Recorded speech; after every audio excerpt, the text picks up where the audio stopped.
Madame, Monsieur, bon après-midi. Nous sommes le vendredi 23 octobre 2020. Bienvenue aux 12h. Good afternoon, Diane Gassa. Good afternoon, Martin Wendengue. You start with the headlines.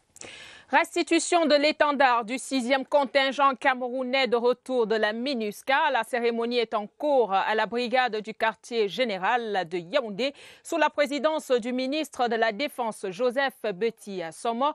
Les échos dans le 12h. Rentrée académique 2020-2021, l'Université protestante d'Afrique centrale ouvre ses portes aux étudiants ce vendredi. Séjour de rentrée solennelle. L'invité du jour nous vient du ministère de l'Enseignement supérieur. Le professeur Dieudonné Petnyemb est le directeur des accréditations universitaires et de la qualité. Avec lui, on reviendra sur le dernier classement des instituts privés d'enseignement supérieur, les IPES. Et puis en page magazine, nous vous amènerons à la découverte du village pionnier de Dek dans la région du Centre, l'une des concrétisations de l'implémentation du plan triennal spécial Jeunes au Cameroun. Voilà pour les titres, Madame, Monsieur.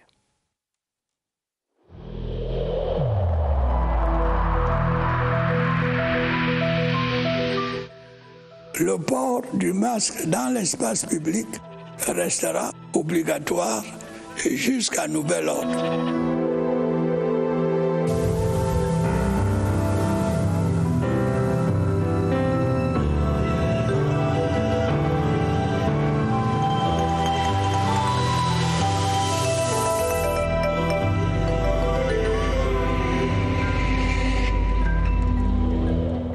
Good afternoon once again, dear viewers. You're watching the Midday Bilingual Newscast.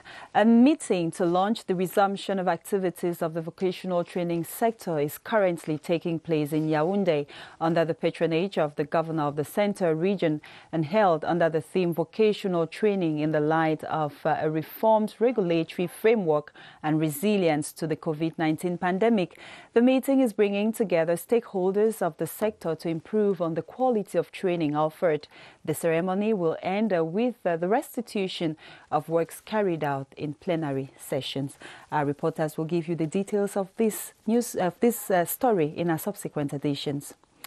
And we talk some education as announced in our top stories. The Protestant University of Central Africa in Yaoundé has officially opened its doors this Friday for the 2020-2021 academic year. The institution, which is out to provide a holistic education, has 4 faculties with 14 departments. Gerald Nanji-Eyambe paints a picture of the university and how prepared it is to welcome its students amidst the COVID-19 pandemic. With the mission to provide holistic education not only to Cameroonians but in the sub-region, the Protestant University of Central Africa is concerned about the spiritual upliftment of its staff and students. At the beginning of the year, we have what we call retraite spirituelle. We done it at Ligue pour la lecture de la Bible.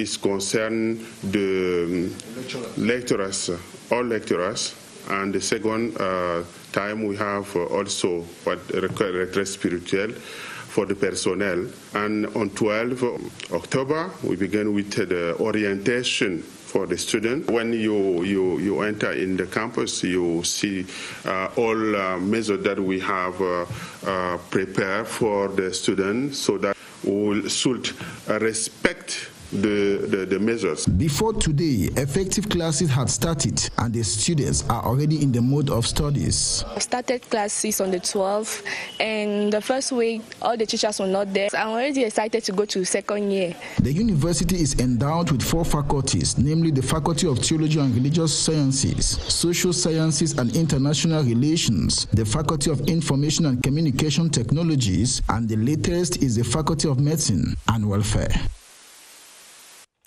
Madame, Monsieur, merci de regarder le 12h sur les antennes de la CRTV. Votre fidélité nous honore et on reste en éducation pour annoncer cette sectorielle, la toute première de la formation professionnelle pour le compte de la rentrée 2020-2021 qui se tient en ce moment à Yaoundé sous la présidence du secrétaire général des services du gouverneur de la région du Centre, Ghislain Simon Etsil. Rencontre qui réunit tous les acteurs du secteur pour jeter les bases d'une formation professionnelle 2020-2021 réussie malgré la présence du coronavirus. Sur les objectifs de cette première sectorielle dans le centre, Laetitia Onana reviendra avec plus de détails. Nous vous le disions en titre, l'Université protestante d'Afrique centrale ouvre officiellement ses portes ce vendredi. À quelques heures de la cérémonie, notre reporter est allé capter l'ambiance qui règne au sein du campus, de même que l'état d'esprit des étudiants et des encadreurs. Christelle Fouda.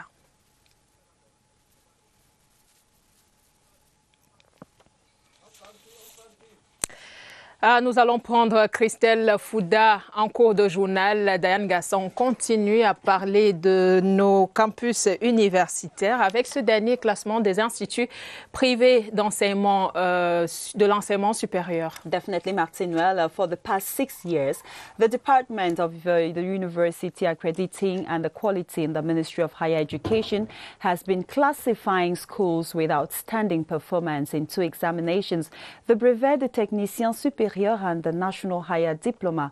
This year, schools specialized in the fields of technology topped the merit chart. Beatrice Ngom reports on the move meant to promote excellence. These private higher institutions of learning are classified based on the number of students enrolled in the school, number that registered the exams, and the number of successful candidates. We moved the arithmetic system to the system of capitalized credit, and we see the progress on the percentage of receipt. For the HND, like for the BTS, schools specialized exclusively in technology stood out. Principally in ICT, some in industrial. 52 schools wrote under the 2 categories of classification at the HND. 24 were particularly outstanding, with the Biaka University Institute in Boya recording the highest percentage. It gives us the hope that in that place, the position of the school is better. At the BTS, 86 specialties are concerned. 14 distinguished themselves in rank and percentage. The classification is limited to schools that enrolled at least 50 candidates at the exams. Merci à vous, Béatrice Ngoum. On l'a vu d'ailleurs dans votre reportage, le professeur Dieudonné Peniem, qui est notre invité ce midi. Bonjour, professeur, et bienvenue. Bonjour. Madame. Vous êtes le directeur des accréditations universitaires et de la qualité au ministère de l'enseignement supérieur. Exactement. Voilà le dernier palmarès des IPES, les instituts privés de l'enseignement supérieur, a été rendu public il y a quelques jours. Le 6e palmarès de classement pour le brevet de technicien supérieur et le HND, Higher National Diploma. Dites-nous, professeur, quels sont les critères qui ont joué sur les établissements qui occupent le peloton de tête? Disons que les critères pour figurer dans ce classement, c'est d'abord la taille de l'établissement. Ensuite, les performances, le nombre d'admis à ces différents examens nationaux, et puis les filières porteuses, les filières dans lesquelles les candidats ont postulé pour l'examen. Il faut savoir qu'il faut disposer au moins de 50 étudiants, donc une salle de classe, pour pouvoir figurer dans ce classement qui est rendu aujourd'hui à sa 6e édition. Justement, professeur, quelles sont les filières qui ont enregistré une progression dans le classement de cette année? Il y a beaucoup de filières, mais celles qui donnent le plus satisfaction sont des filières du domaine industriel parce qu'elles sont plus pourvoyeuses d'emplois. Je parlerai de la mécatronique, de la chaudronnerie, de la construction métallique, mais également des filières du quaternaire comme le génie logiciel ou bien même l'entrepreneuriat agricole qui est une filière de plus en plus porteuse. On n'a plus les étudiants qui courent vers les filières comme communication, journalisme, droit et autres comme avant? Non, il y a toujours ces filières classiques qu'on pourrait appeler classiques, mais à côté de ces filières classiques, il y a un boom maintenant vers de nouvelles filières qui sont innovantes et qui sont plus prisées dans le milieu professionnel. Et il faut dire que le BTS demeure encore le premier employeur, n'est-ce pas, les Bac+2 sont la tranche qui est la plus sollicitée par le milieu socio-professionnel dans toutes les enquêtes d'opinion. C'est un institut de Buea dans la région du Sud qui occupe le premier rang pour ce qui concerne les HND avec 99,62%. C'est dire, professeur, que malgré les soucis ou le contexte sécuritaire qui régnait là-bas, il n'y a pas eu d'incidence. Non, la lecture que nous faisons, c'est plutôt un brin d'espoir. Ça veut dire que la reprise est là et que ces établissements qui, les années précédentes, étaient à la traîne à cause des difficultés que vous avez évoquées tantôt, ont repris et on constate qu'ils sont même à la tête. Donc, c'est un signe d'espoir. Ça veut dire que l'éducation a repris et que la formation va se dérouler normalement. On observe également dans ce classement, professeur, que les IPES qui sont en tête, ce sont ceux qui n'ont pas le plus grand nombre d'étudiants. Vous allez me dire que c'est normal. Oui, mais le classement a deux groupes. Il y a le groupe 1 qui, n'est-ce pas, contient tous les IPES qui ont présenté plus de 400 étudiants aux examens, qui sont les groupes porteurs, on peut dire, si vous permettez l'expression. Mais il y a également ceux qui ont entre 50 et 400 étudiants. Évidemment, les IPES qui ont 1400 candidats aux examens et qui produisent environ peut-être 900 diplômés, ont produit plus de diplômés, 10 fois plus de diplômés que ceux qui ont présenté 50 étudiants.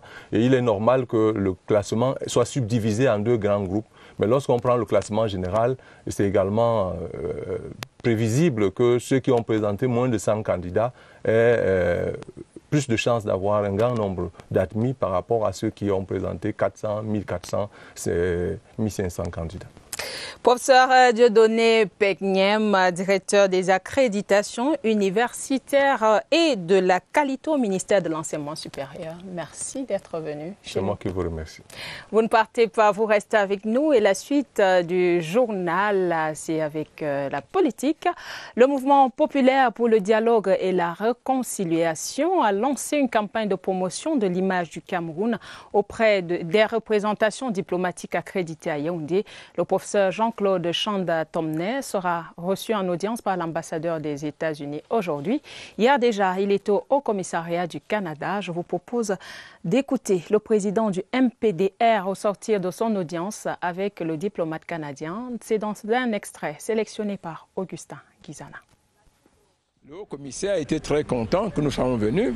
Nous avons clairement dit que pour ce qui nous concerne, et en ce qui concerne notre analyse, la transition au Cameroun a toujours été pacifique et sera toujours pacifique. Nous avons expliqué en donnant beaucoup d'éléments de preuves, beaucoup d'éléments convaincants. On en parlait en début du journal, la rentrée académique 2020-2021 à l'Université protestante d'Afrique centrale, ici à Yaoundé. C'est tout à l'heure à 14h et à quelques heures de la cérémonie protocolaire de rentrée. Notre reporter est allé capter l'ambiance qui règne au sein du campus, de même que l'état d'esprit des étudiants et des encadreurs. Christelle Fouda. L'Université protestante d'Afrique centrale paraît pour une année académique réussie. À quelques heures de la rentrée solennelle, le campus affiche peau neuve et dans l'amphithéâtre Emmanuel David, on s'attelle au dernier réglage. Les mesures barrières, quant à elles, sont au rendez-vous avec le concours du top management. Nous plaçons notre année académique 2020-2021 sur le signe de la victoire. La victoire dans le respect strict des mesures barrières. Pour ce qui est des enseignements, primeur a été donné à la traditionnelle retraite spirituelle. Nous allons commencer par notre retraite spirituelle. Une retraite qui concerne d'abord les enseignants. Et après cela, nous avons aussi eu la retraite spirituelle du personnel. Et là, nous l'avons parce que nous disons que nous devons nous remettre entre les mains de Dieu qui veille sur nous. C'est donc serein et plein d'enthousiasme que les étudiants ont répondu présent. J'ai commencé il y a une semaine. Je trouve que c'est super, les enseignants sont super, ils nous accueillent. Ils ont pris toute une semaine pour nous mettre au parfum de tout. Donc pour l'instant, c'est le top. Créé en 1959, l'UPAC compte compte aujourd'hui 4 facultés et 14 filières, lesquelles continuent d'assurer la renommée de la prestigieuse institution privée universitaire. And in politics, the Cameroon National Council of Crime Experts has castigated the reports of the United Nations High Commissioner for Human Rights on the situation of the Cameroon Renaissance Movement Party and its supporters. Speaking at a press briefing in Yaoundé, the president of the council, Francis Steve Olinga-Tuil, said the report is full of imaginations and false denunciations obtained from dishonest persons. Ebenezer Akanga attended the meeting and now reports. After closely analyzing the report of experts of the United Nations High Commissioner for Human Rights on the reaction of the government of Cameroon to the illegal demonstrations organized by the Cameroon Renaissance Movement on the 22nd of September 2020, the Cameroon National Council of Crime Experts has strongly condemned it in its form and content. According to the president of the council, Francis Steve Olinga-Tuil, the report is full of imaginations and false denunciations obtained from people of bad faith. Hence, it lacks objectivity and impartiality. If the experts want to make an inquiry, they will first take into consideration the fact that the Cameroon government has the right to maintain public order. And maintaining public order implies that Cameroon's government can eventually arrest some people, those who are threatening peace, social peace. The Cameroon National Council of Crime Experts denounces the report, saying that it is intended to cause problems rather than provide solutions for peace and stability in Cameroon. And onto our communities now. Commercial bike riders in the Yaoundé one municipality have received the jackets and matriculation number plates for the identification and better organization of their sector. The materials were handed them by the mayor of Yaoundé one, Jean-Marie Abouna, to help ease circulation within his area. Details in the following report with Victor Siga. Coordinating and identifying commercial bike riders of Yaoundé 1 municipality in order to combat urban disorder and insecurity was the purpose of this donation. Nous avons besoin de pouvoir identifier les mototaximens. We need to know all the bike riders of our community. We have been seeing many people joining the activity here. From now, they would be identified. Ceux qui exercent la profession de mototaximan. The mayor of Yaoundé 1, Jean-Marie Abouna, sensitized the beneficiaries on the importance of this gesture. La distribution de ces chasubles aujourd'hui. These jackets will permit us easily locate delinquent people to avoid intruders in our locality who hide behind the activity to commit crimes. Pour le transport urbain. The gesture by the municipal authority is to help ease circulation in the community as the nation's capital prepares to host the football competition, CHAN.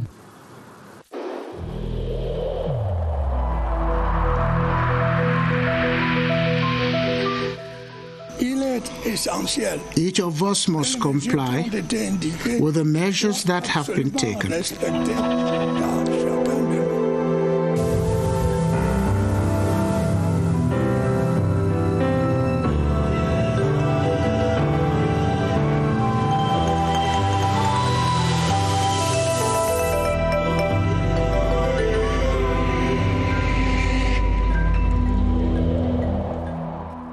Madame, Monsieur, c'est le 12h sur les antennes de la CRTV. Merci d'être avec nous. Nous vous le disions en titre, la cour d'honneur de la brigade du quartier général ici à Yaoundé abrite en ce moment la cérémonie de restitution de l'étendard du 6e contingent camerounais de retour de la MINUSCA, la mission multidimensionnelle des Nations Unies pour la stabilisation de la Centrafrique. La cérémonie est présidée par le ministre délégué à la présidence de la République chargé de la Défense, Joseph Beti. À Somo, le fait sur très haute instructions du chef de l'État, chef des forces armées. Nous y reviendrons avec nos reporters là-bas, Oswald Medou et Ebenezer Akanga. On parle autre chose à présent. Lutte contre le coronavirus. L'Institut de la recherche agricole pour le développement apporte sa contribution. L'IRAD vient de mettre à la disposition des populations du centre des plants d'Artemisia. Cette plante réputée pour le traitement de toute forme de paludisme. C'est au cours d'une cérémonie présidée récemment par le ministre de la Recherche scientifique et de l'Innovation, Madeleine Chuente. Le compte rendu de Léa Moukeka. 10 000 plants d'Artemisia et ses dérivés ont été donnés à des groupes de planteurs, GIC et syndicats de cultivateurs de la région du centre.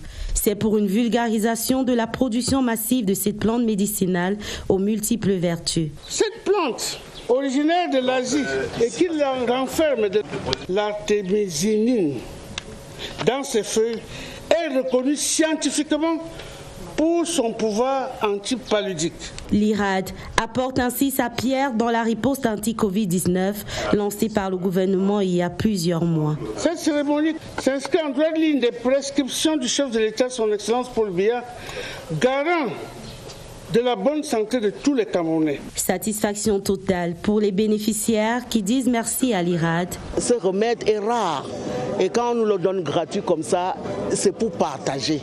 Mersoto s'engage à respecter les instructions prescrites.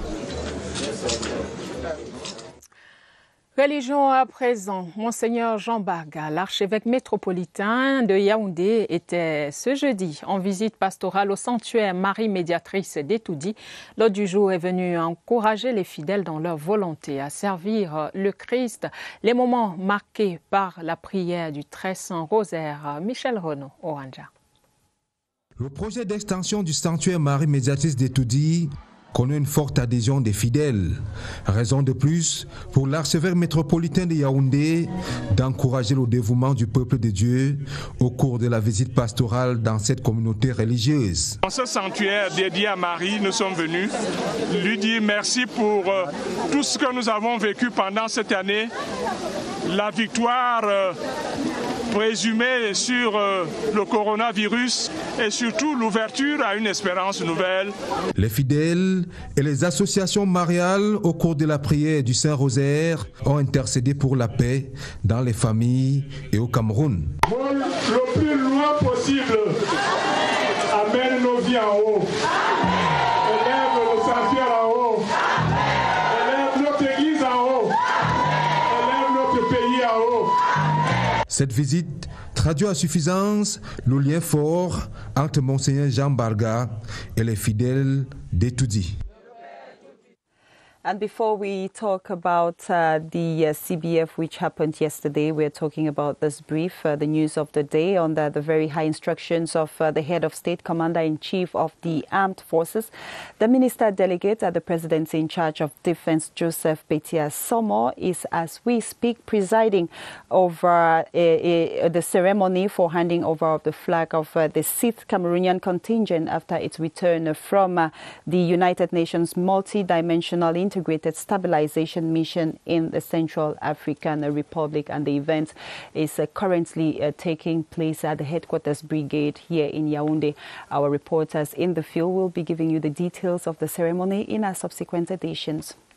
And we go back to talk about the Cameroon Business Forum. The annual business forum, which grouped the finest minds in the economic sector, has a number of peculiarities. Not only did it hold within the backdrop of the coronavirus scare, it also coincided with the second National Development Strategy paper for 2020-2030. How can the far-reaching decisions impact economic growth? Veronica Benyala provides an answer. Apart from the COVID-19 challenges that government and the private sector have to put in a concerted effort to overcome, the situation of the Cameroon economy has been dangling. The Doing Business Index of Cameroon has dropped. COVID-19 has come to reinforce the discussions of the 2019 CBF, which laid emphasis on building the way to industrialization, a business-friendly tax policy, and an import-export strategy that promotes emergence. For this to work, the private sector needs to increase production, invest in up-to-date technology, and improve on personnel skills. The World Bank has cited the economic resilience of Cameroon as remarkable. It ranks third in Africa after Rwanda and Senegal. The industrialization of the local economy is also the major preoccupation of the private sector, whose cry to government to reduce tax drive justifies it to the need to allow local industries to strive. Therefore, the Cameroon Business Forum continues to be the actual platform for the collective efforts of the public and private sector for the development of Cameroon.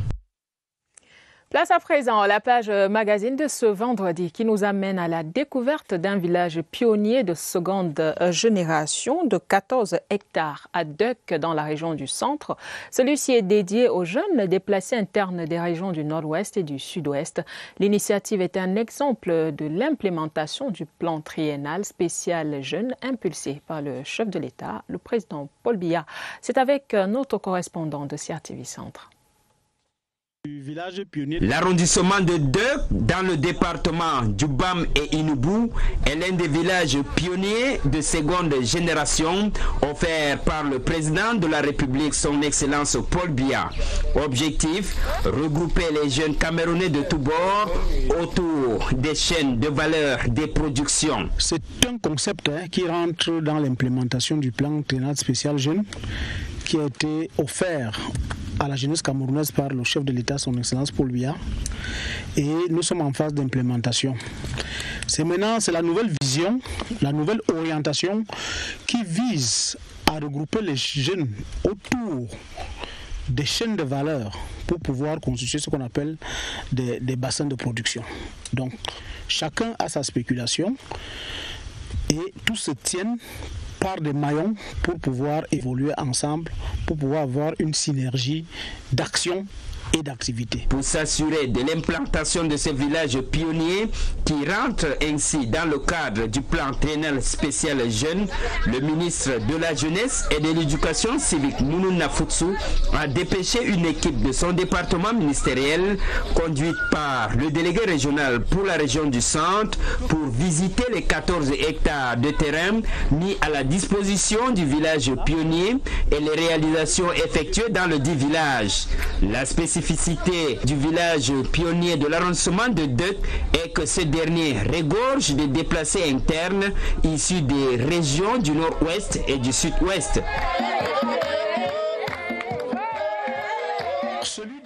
Merci à nos collègues de CRTV Centre pour cette belle découverte. La page des sports à présent. 2 matchs nuls et 2 défaites sans marquer le moindre but. C'est le bilan des 4 dernières rencontres disputées par les Lions indomptables à Prime. À un peu plus de 2 mois du CHAN, cette sélection a besoin des solutions pour une performance efficace dans les échéances à venir comme le CHAN en janvier. À ce sujet, le nouvel entraîneur-sélectionneur Martin Tungupile entend y apporter une vision qui lui est propre. Joseph Gouette à Manding. Pour une efficacité des Lions indomptables à Prime face aux prochains adversaires, la sélection doit se montrer compétitive. C'est à nous, les Camerounais, de nous organiser de façon rationnelle pour pouvoir atteindre les objectifs. Tout est possible pour qu'on puisse arriver au bout. Il n'y a pas de temps à perdre. L'équipe entre en stage ce dimanche à Yaoundé. Il y a un profil de joueurs qu'il faut dans une équipe nationale. Il y a sûrement d'autres qu'on pourra observer, mais dans tous les cas, il faudrait que le championnat reprenne pour nous permettre d'observer les joueurs en action. La reprise du championnat d'élite sera sans doute une plus-value dans le travail de l'encadrement technique. Il y a les programmes à revoir, il y a les effectifs à revoir, et puis mettre en place quelque chose qui puisse nous permettre de commencer à travailler profondément. Pour gagner un match de football, il faut marquer des buts. La machine offensive des Lions indomptables à Prime, grippée depuis plusieurs sorties déjà, nécessite un coup de fouet pour de bonnes performances. And it's with that sports story that we draw the curtains on this edition of the Midday Bilingual Newscast. Meet the weekend teams from tomorrow. Martin Wendengi and myself will be back on Monday to serve you as we always do with so much pleasure. To have a beautiful weekend already in the company of our programs. Martin Wendengi, to have a beautiful weekend ahead. Thank you and same to you, Diane Gassa. Madame, Monsieur, merci d'avoir été là tout au long de cette semaine. Nous revenons, comme Diane l'a dit. lundi avec le même plaisir. Bonne dégustation à vous qui êtes à table et à lundi, 12h.